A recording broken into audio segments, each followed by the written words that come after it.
Runaround Rowdy, a story by Claire Saxby and illustrations by Craig Smith.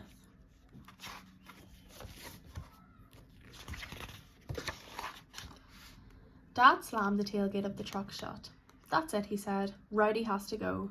"But Dad," said Paul, as he and the two dogs and Rowdy followed Dad across the yard. "No buts, Paul. Rowdy's just no good at rounding the sheep, and we can't afford to feed animals that don't work." Dad sat on the wood box outside the back door and pulled off his boots. Rowdy jumped up and barked. Paul looked anxiously at his father. "Dad, I know he'll get the idea soon. Rowdy's only young. I'll teach him how to round up sheep. Please let him stay." Dad sighed. "Okay, you can work with him for the rest of this month, but if Rowdy isn't any better, and I mean lots better, he'll have to go. I paid enough money for him. He should be a champion." He frowned and added, "We'll just have to get another pup." What a waste of money and time, having to start all over again. Buddy was never this much trouble. Dad stomped into the house. "Don't worry, Rowdy," said Paul, as he gave the dog a hug. "I know you can do it." The next day after school, Paul took Rowdy out to the field where the sheep were. "Bring them in," he called to Rowdy. Paul pulled his arms back behind him, using the words and signals his father had taught him. But Rowdy wasn't interested. He just leaped over Paul, barking and running around in circles. "Look, Rowdy, sheep!" shouted Paul. "You're supposed to push them to the end of the field and through the gate. Watch me." Paul ran around behind the sheep, waving his arms as they trotted away from him towards the gate. Suddenly Rowdy took over and Paul raced towards the sheep. "Yes, good boy, Rowdy," smiled Paul. "That's it." "Oh no." Paul's smile turned upside down as Rowdy ran around to the front of the sheep and sent them back towards Paul. Every afternoon Paul practiced with Rowdy. Although Rowdy was full of energy and seemed to want to help, he kept running in front of the sheep. This always sent them in the wrong direction. Paul wondered if Rowdy would ever learn to round up the sheep. There was only 8 days left until the end of the month. He ruffled the dog's ears. "I've had enough for tonight," he said. "Come on, Rowdy, let's go and get the eggs for Mum." Paul walked around to through the vegetable garden and opened the gate that led to the hen yard. He stepped past the hens that were clucking around and went into the hen house to check the nests.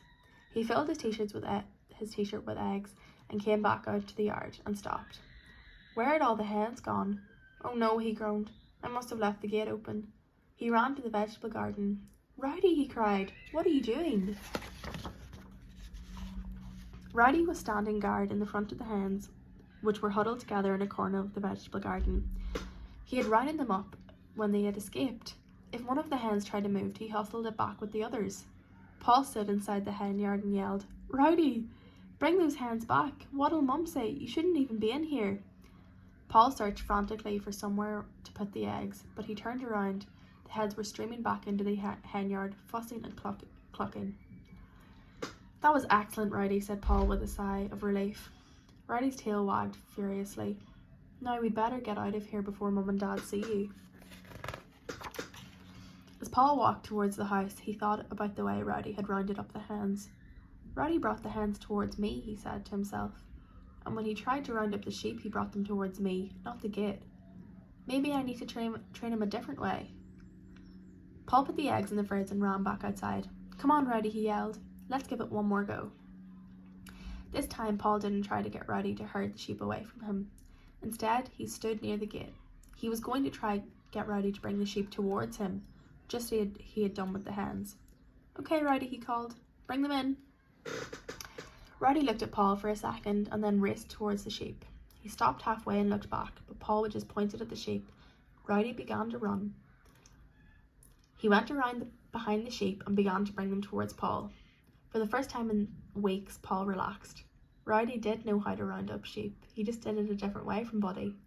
Paul practiced with Rowdy for a full week. Then, with one day to go before the deadline, they were ready. The following evening, Paul and his father walked out to the field with Rowdy bounding about in front of them. "This had better be a good demonstration, Paul," said Dad. "It will, Dad," promised Paul. When they got to the field, Paul headed towards the gate. "You can't stand where the gate is," frowned Dad. "You must do everything properly." "Watch us, Dad," replied Paul. He turned to Rowdy and said, "Bring them in, boy." Rowdy took off, and within minutes he was moving the sheep towards the gate. Paul stepped away and Rowdy pushed the sheep through. Paul shut the gate behind the sheep and gave Rowdy a hug. "Good boy, Rowdy, good boy," he said, with a huge grin on his face. "See, Dad, he can do it." "I can hardly believe it's the same dog," said Dad in amazement.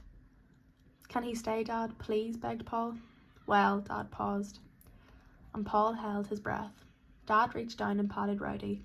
"Okay," he said, "he can stay." "You can stay, Rowdy," said Paul with a grin. He gave Rowdy a big hug and whispered into his ears, "But you better stay away from the hens."